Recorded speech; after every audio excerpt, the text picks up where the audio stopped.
Hola, Houston. I'm Blanca Blanco, host of Viva Magazine Live. And this is the place where we celebrate the movers and the shakers and the trailblazers of our vibrant Latino community. And today on Viva Magazine Live, we have the incredibly busy and dedicated attorney Marco Gonzalez, a true visionary, a community advocate, and a proud Houstonian. Marco has spent decades empowering others and amplifying Latino voices. So stay tuned. We're going to be right back to hear what Marco has to say. Don't go away.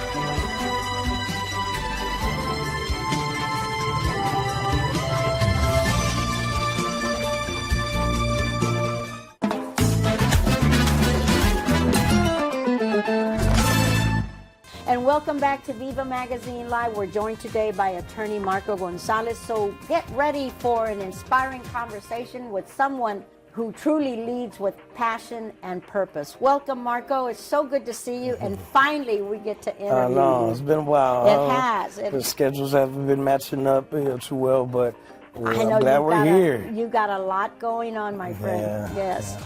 Well, let's get right down to it, Marco. You know, I know a little bit about your career and all that you've accomplished, and I know that at one point in your life you were pursuing a fashion design career. What changed that direction? Yeah, well, I guess when I was growing up, I've always had an entrepreneur mindset, and I always wanted to own businesses. And so when I turned 17, I got a job at the mall, a place called Merry-Go-Round. They went bankrupt, you know. But when I was there at age 17, like I was one of their top salespeople in the whole company. If somebody came in to buy a shirt, I'd sell them 3 shirts, 2 pairs of pants, you know, some socks, a belt, you know, sell them everything. You have the gift of gab. Yeah, yeah. And then so I felt like I was good, mix and matching clothes, and yeah. So I mean, I started getting into, you know, fashion and clothing, you know, at that time. And when I was at the University of Texas in Austin, when I went to college, I found out they had a textiles and apparel degree. And so I went to the first class, and then there was probably about 200 people, you know, in the class, and I was like one of 10 guys, you know, in the class. There was like 190 women in the class, and I was like, I like this, you know. So, you were right at home. I know. So right after that first class was over, I went straight to the counselor, changed my major to fashion design. I thought they were gonna teach us how to like design clothes and sell it worldwide, mass manufacture and sell worldwide. But it was like construction, so like I had to learn how to sew from scratch. I've never sewed anything. College, I had to buy a sewing machine. It took me 3 classes just to learn how to get the thread through that needle. Like, it's so tiny. And if you don't have good eyesight, I know. Yeah, so that's what got me into the clothing. And then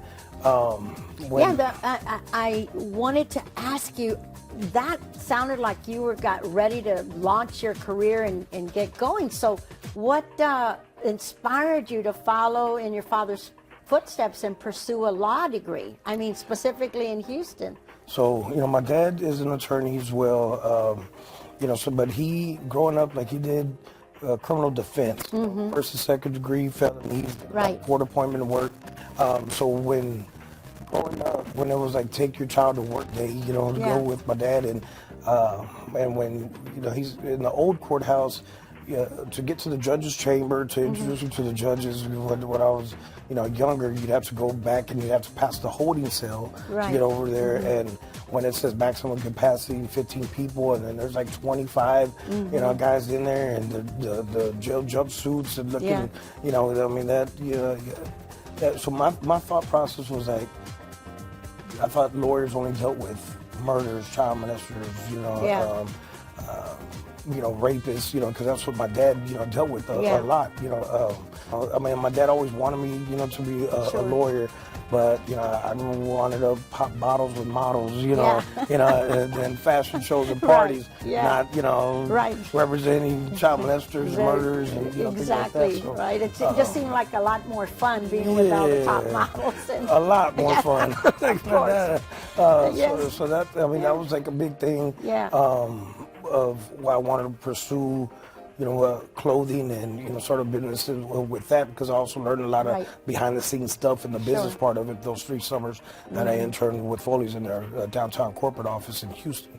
But so then, that's what I graduated with, and then when my oldest son, he's 20 right now, he's a junior, in the Red McComb School of Business in the honors program, at UT right now. My oldest, MJ, when he was 3, like me and his mom split up. We're living in Dallas. It was an ugly, nasty child custody battle for a couple of years over in Dallas, and then I felt, and I still feel, that I should have gotten custody, of my son, and I didn't. Basically, the judge split his time and money, everything down the middle, but teetered on her side on primary, and so I was possessory, and that just, changed everything for me, and at that point, when me and her split up, like I was about a month away from quitting my full-time job. I was building up the clothing line on the side. I had everything set up. I had everything set up, and I was ready to go and just pursue the clothing. But then Benner split up, and all my time, all my money, everything went to lawyers, because I wasn't a lawyer. It was over in Dallas. I mean, everything went over there. Lawyers are expensive. Yeah, and so everything went to them, and so that dream kind of died off. Fighting for my son, I thought I was going to win. I didn't, and then that's when, like, I wanted to, go and help, dads fight for their kids, and I feel like, and I still feel that dads don't get a fair shake. Don't start off fair, in the court systems. Then, 20 years ago, and even now, dads don't. So, so that's what changed me to go on to pursue a career in legal. And then I went to law school, and and here you are, and one of the most successful law firms in the state of Texas that you have built up. You were talking of wanting that you were going to law school.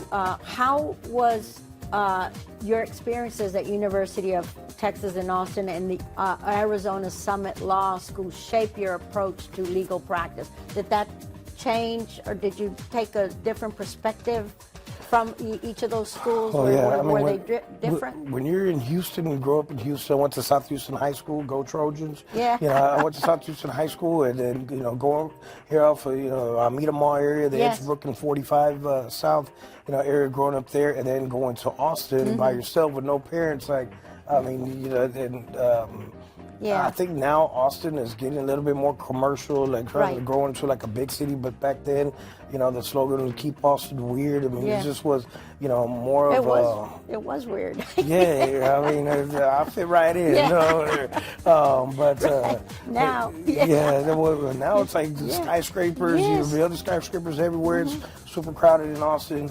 But we're third generation. My dad went to UT. I went to UT. My oldest is at UT right now. But being over there just opened up my brain to a whole bunch of different things. So many,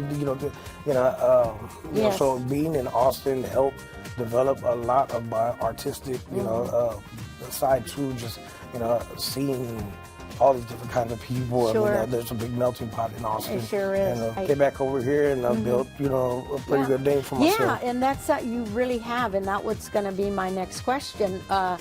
Can you share the story of the founding of Gonzalez Law Group, and what is your vision for this firm?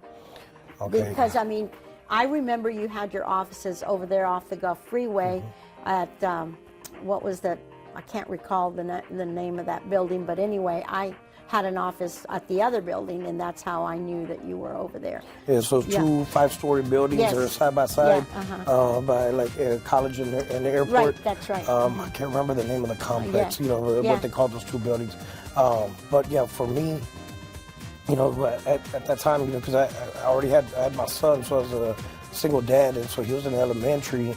And then, like I told you, the judge split his time like right down the middle. So like basically 50-50 time throughout the year. So I never, as soon as I took the oath and became an attorney, I started up the Gonzalez Law Group the very next day. So I never worked for another lawyer. Because there wasn't going to be a lawyer, like a law firm, that was going to let me leave, at 2:30, in the afternoon to drive down to Dickinson and go get where my son, was living at the time, to go get him out of elementary school, So, that's why I had no choice. I had to go solo, from day one, and but I always had the motto, your legal team for life, and the Gonzalez Law Group is the name of the company. Yes. And you used to have, buddies. I like that slogan, your legal team for life, because you want to get a lawyer that is your legal team for life. I mean, because you always and I love that motto, and it's a passion of mine, because I want to earn that right to be somebody's, legal team for life. I didn't build this thing by losing, and so even though I mean, you are the fastest growing law firm in Texas, and I am sure, Marco, that you've had a lot of challenges along the way. So can you tell me a little bit about those? The first one that I was describing was, being solo, from the get-go. And then, my friends, in law school were in Phoenix, Arizona. They taught like Phoenix, Arizona law, so I didn't have, my buddies to call and ask them about different, subjects or different cases, that I had. So, I had to learn everything on my own. Now, my dad's an attorney, so if I had a felony criminal case that I was handling, I could bounce ideas off of him. But even a DWI is a misdemeanor, so my dad didn't do misdemeanors, so I couldn't even, get help from him on misdemeanors. But when I was dealing with immigration cases, family law cases, car accident cases, I was like in the library there in downtown, a lot. I would go, any free time, I would go to different courthouses and watch, go to the probate courts and watch what they do, go to civil courts and watch, what some do, and I learned quick. It's like, I can't copycat all these lawyers. To me, I felt there's a lot of lawyers that are not up to par. But there was a handful that I, wanted to take a little piece from, some of their, trial skills, some of their speaking skills from, and Well, you've done very well for yourself. So we're going to take a quick break, Marco, and we'll be right back. So we're going to hear a word from our sponsor, Houston Community College.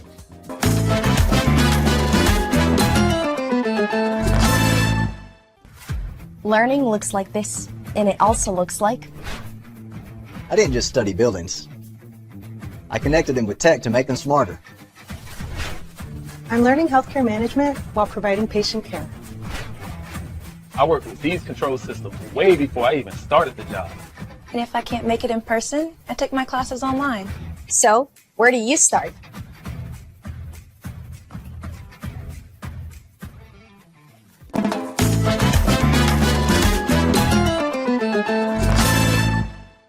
And welcome back to Viva Magazine Live, and we're speaking to Marco Gonzalez, attorney, and we were getting to the community and personal issues, personal values, pardon me.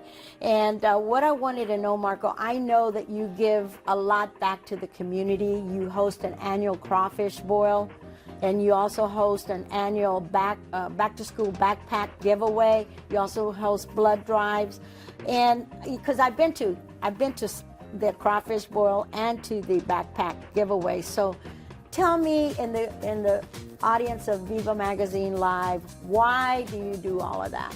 Because you got plenty on your plate, Yeah, it's always been a part of me, giving back. It makes me feel good making others feel good, So, all the fights that I've been in, growing up have been pretty much, against bullies picking on other people. So I want to stand up for people. I want to fight for people. I want to help, but, people, I want to lift people up. It makes me happy making other people happy. So, growing up, I could give my time, but then now I'm able to give time and money as well, to the things that I care about, the things that make me happy. And then, I also dealing with kids. We do a big toy drive. We get thousands of toys, every year, and we take care of about 5 or 6 nonprofits, all of their needs, for all the kids that they deal with.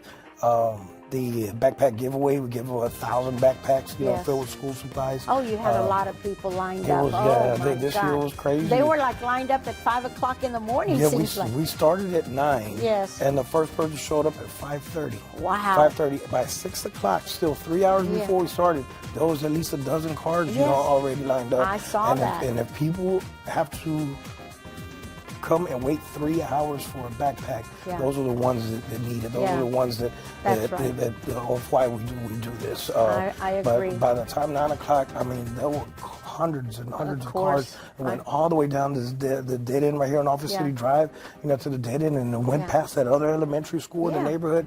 I And was then- here. I saw all of and that. even when we're Yeah. done, we gave out 1,000 backpacks.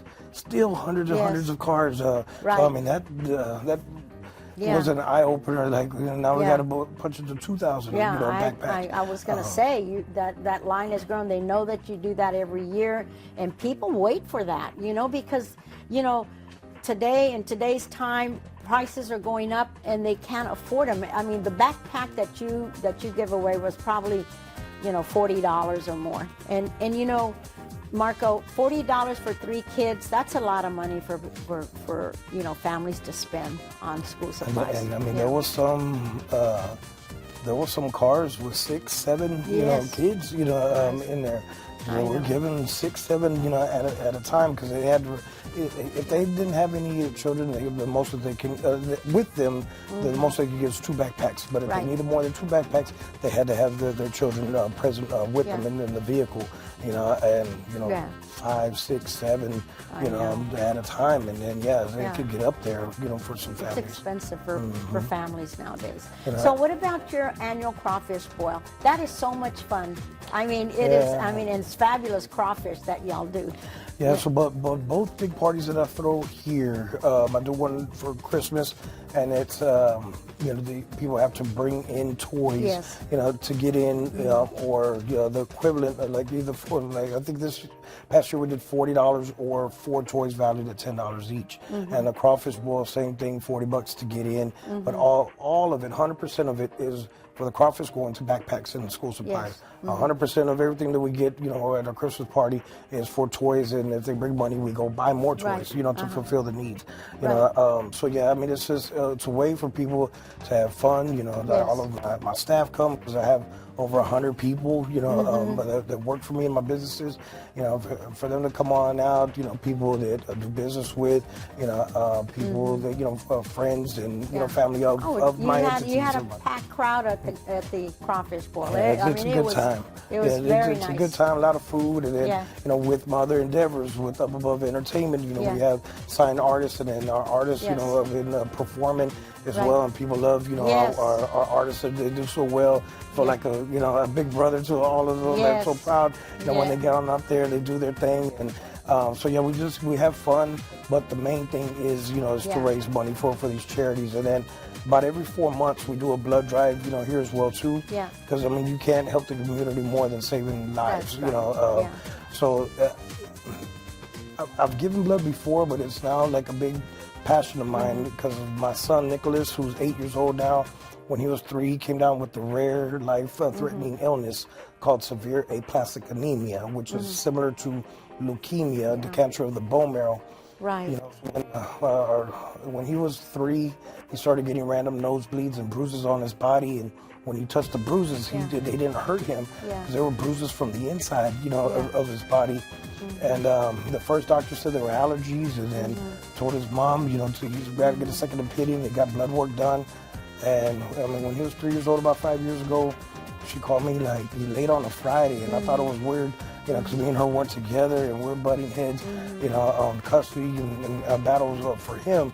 Right. And she said that the doctor, said that called her, and he needs to be rushed to the hospital immediately. And she was like, going to Texas Children's Hospital. I'll meet you there. And Yeah. and our lives changed. It's been hell. I'm sure. With my. I mean, he's 8 now, but he's still like, I spent all Tuesday and Wednesday, at the hospital. So he had, the different checkups, and when you're young, and has of tubes course. coming out of his chest and Yeah. is isolated to rooms. And, you know, one stint we're there like 6 months straight, you know, Yeah. 6 months straight. You know, me and his mom would switch, Yeah. you know, back and course. forth, but I mean, he couldn't leave the room, Right, you know, yeah. and, you know, celebrating his birthday there and trying to hide Easter eggs for, you know, Easter in his room and Christmas, that Thanksgiving, must be New very, very Year's, difficult 4th for of you. July, looking out Yeah. the window, hoping to see some Yeah. fireworks and stuff. I mean, it's Yeah. heartbreaking, It you sure know, is. and it really changes you. And so I've got a big passion for it because Yeah. he needed a lot of blood, you know, to sustain him until he found the match for the bone marrow Yeah. donor. And so I'm a big advocate of for bone marrow registry and also for blood as well too. Wow. You know, we've given back way more blood than my son Yeah. ever has received, and we've signed up thousands of people on the national or the national bone marrow registry. Yeah. But it's Yeah. going to be something I'm never going to stop doing for the rest of my life. Of course. You know, because I've met some wonderful people that their children had the same thing as mine, Yeah. and I'm their, sure. their kids didn't make it. Right. You know, I'm and so I don't sorry. ever want to Yeah. hear those stories, and so like that's a big passion Right. of mine as well. I'm so sorry to hear that, Marco, but you know, your heart is in the right place and you're going to do, I can see that you are going to do everything you can to overcome that one way or And, another. I mean, I just, you Yeah. know, when things, you know, come Yeah. down on you, when life Yeah. throws curveballs Yeah. at you with different businesses, Yeah. can get tough, you know, Yeah. on running them. And then, I mean, but I don't let things get to me Yeah. as much. You know, Right. I've got a much longer fuse. Yeah. You know, I used to, you know, get riled up a lot Right. quicker, you know, Yeah. but, you know, when you course. see your own child, the little one, and others at Texas Children's Hospital, all the little superheroes, you know, Right. out there fighting, and, you know, Yeah. it does something to course. you, and, you know, it just kind of makes you appreciate every day more. Appreciate life Mm-hmm. every single day. Marco, let's go outside this and like outside the courtroom and outside, because I know that you enjoy life, you know, because you give a lot and you're incredibly busy and you do a lot of work in the community. And I mean, I can see that your life is full. But what do you enjoy most about life in Houston? Like, for instance, deep sea fishing? Yeah, nice segue. Yeah, so I have another company up above Adventures. Yes. You know, I have like a 55-foot Viking. It's a sport fishing yacht, and then we've got a couple of other boats, you know, in the fleet as well too. But you know, I love. I guess I'm a Pisces of March 20th, the last day of Pisces. I've always loved being around the water, and you know, Galveston. You know, it's a great place to hang out. You've gotten a lot of reviews. I looked it up. There's people out there right now on the boat in the middle of the Gulf. What's the name of the boat? You Got her hooked. Got her hooked. Yeah, so the logo's a mermaid. Yes. And, you know, and so in the fishing world, whenever the rod bends over, it was like fish on, fish on. Yeah. But you know, our saying is got her hooked, because we think it could be that mermaid. It could be that mermaid that's coming out of the water.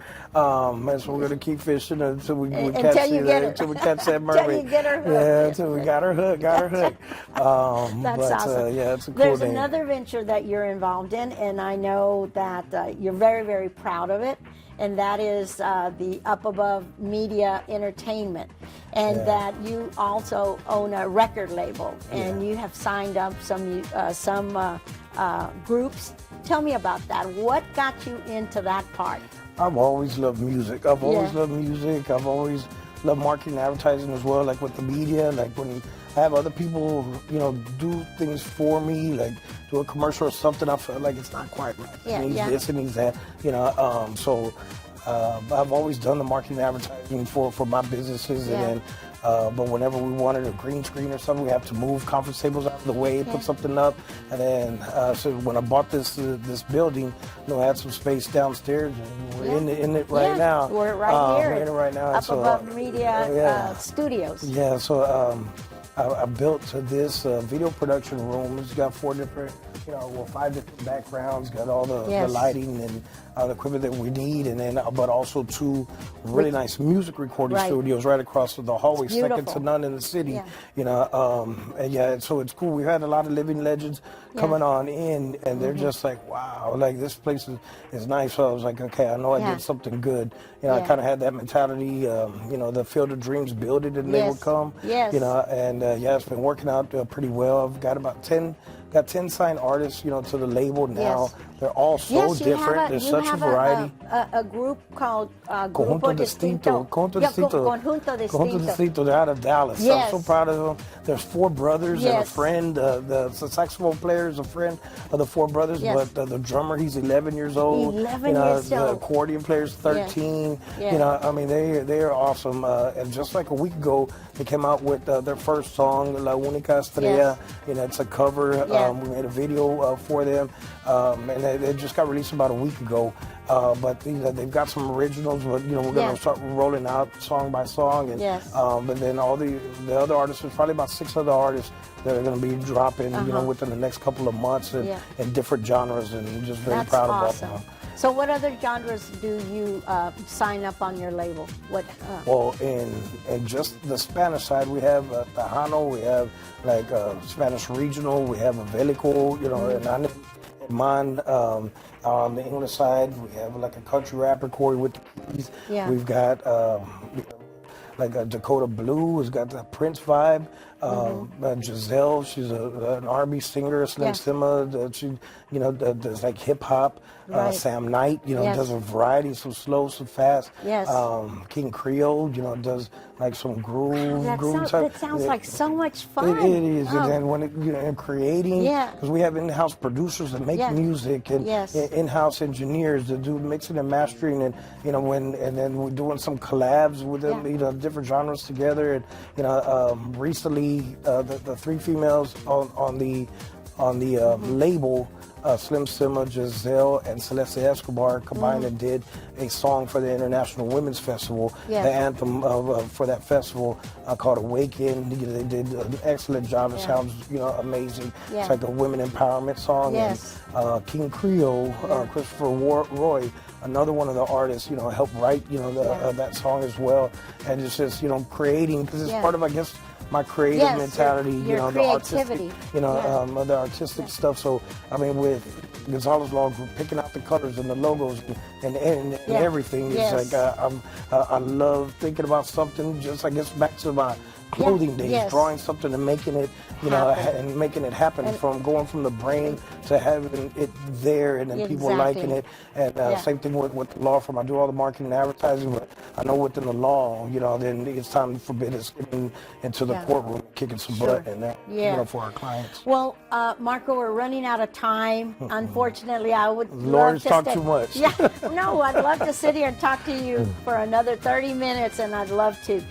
But unfortunately, we're going to have to call it a wrap. So one more question. What's one last word you want to leave the viewers in the audience of Viva Magazine Live before we go? Well, I mean, I know Viva Magazine is about the culture, and with the law, anybody watching, any young kids, this industry needs a lot more Latino lawyers, a lot more brown lawyers, so study hard, get it done, so you can have a successful career and a successful life, as well. But it's just anything you do, go for it. If you, trying to start up a business, anything that you're going to have haters along the way. That's one of my biggest things. You're going to have people want to bring you down because even they might have your last name, even your cousin's family, they don't want to see you going higher than they are, but don't let anybody, stray you from your goal and your dreams, go for them and they will happen. And, Viva. That's right. That's right. And Marco, thank you very much for joining us today and for all that you do to uplift and empower our community, our Latino community. Your passion and dedication continues to inspire. I'm inspired because I just don't know what you're going to do next. You're so creative, and you'll always have a home here with Viva Magazine Live. Y muchas bendiciones y hasta luego, Houston.